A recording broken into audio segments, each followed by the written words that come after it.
جب جمعے کے دن پکارا جا رہا ہے نماز کے لیے تو کس ذکر کی طرف لپکنے کی بات ہو رہی ہے؟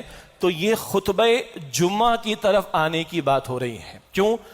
خطبہ ہم جو ادا کرتے ہیں وہ پہلے ہے اور نماز کا معاملہ جمعے کے دن بعد میں ہے۔ عید کی ترتیب برعکس ہے، لیکن جمعے میں خطبہ پہلے اور نماز بعد میں۔ تو یہاں مطلوب ہے جمعے کی اول حاضری، جمعے کے دن خطبے میں پہنچنا۔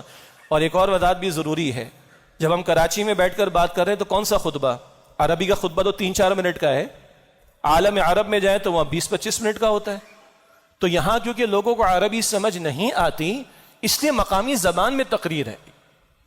امریکہ میں ہوگا، یورپ میں ہوگا انگلش میں ہو جائے گا، فرانس میں ہوگا فرینچ میں ہو جائے گا، انٹیریئر سندھ میں ہوگا سندھی میں ہو جائے گا، انٹیریئر پنجاب میں ہوگا پنجابی میں ہو جائے گا، یا ہوگا کراچی میں اردو میں ہو جائے گا۔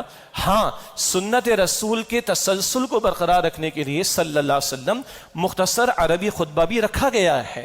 تو مطلوب ہے مقامی جو زبان میں خطبہ ہو رہا ہے، تقریر ہو رہی ہے، وعظ ہو رہا ہے، نصیحت ہو رہی ہے، اس میں آنا۔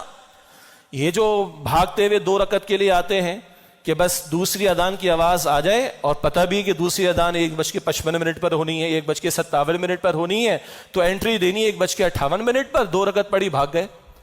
بس یہ بھاگنا ہے، یہ جمعے کا ادا کرنا کدھر ہے؟ ہاں، فقہی اعتبار سے مفتی صاحب سے پوچھیں گے جی میں نے جمعے کی 2 رکعت ادا کر لی، ہو گئی جی ہو گئی، لیکن حقیقت کے اعتبار سے جمعہ حاصل نہیں ہوا۔ کیوں؟ جمعے کو جمعہ بنانے والی شے خطبہ جمعہ ہے۔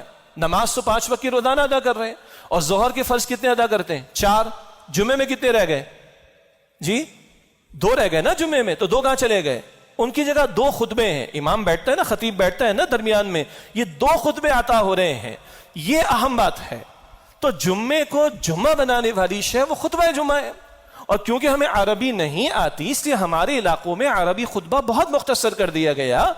اور اصل ہے مقامی زبان، اصل سے مراد آواز جو سمجھ میں آئے گا، نصیحت جو سمجھ میں آئے گی، بات جو سمجھ میں آئے گی، وہ عربی میں تو لوگ سو رہے ہوتے ہیں الا ماشاء اللہ۔ عربی خطبے کے دوران اور آگے سے ریڈ کارپٹ ٹریٹمنٹ بھی اور اے سی بھی چل رہے ہوں تو نیند کا غلبہ بھی زیادہ ہو جاتا ہے، سمجھ تو اردو میں آ رہی ہوتی، یہاں کی بات کر رہا ہوں میں۔ تو یہ ہے اس خطبے کے لیے اہتمام۔ اب جلد مسجد پہنچنے کی کوشش کرنا، جمعے کے مقام پر پہنچنے کی کوشش کرنا۔ یہ جلد آنے والوں کی بھی کیٹیگریز بتائی گئیں، پہلے آنے والے، تھوڑا بعد میں آنے والے، پھر تھوڑا بعد میں آنے والے۔ تو حدیث مبارک میں آیا کہ جو اول پہنچتا ہے وہ ایسا ہے کہ گویا ایک اونٹ اس نے اللہ کی راہ میں نحر کیا ہو، اللہ اکبر۔ تھوڑا بعد میں آنے والا ہے ایک گائے گویا اس نے اللہ کی راہ میں قربان کی، پھر تھوڑا بعد میں آنے والا ہے ایک دمبا گویا اس نے اللہ تعالیٰ کی راہ میں قربان کیا، پھر اور بعد میں آنے والا ہے، اب سائز چھوٹا ہو جائے گا، ایک مرغی ہے گویا اس نے اللہ کی راہ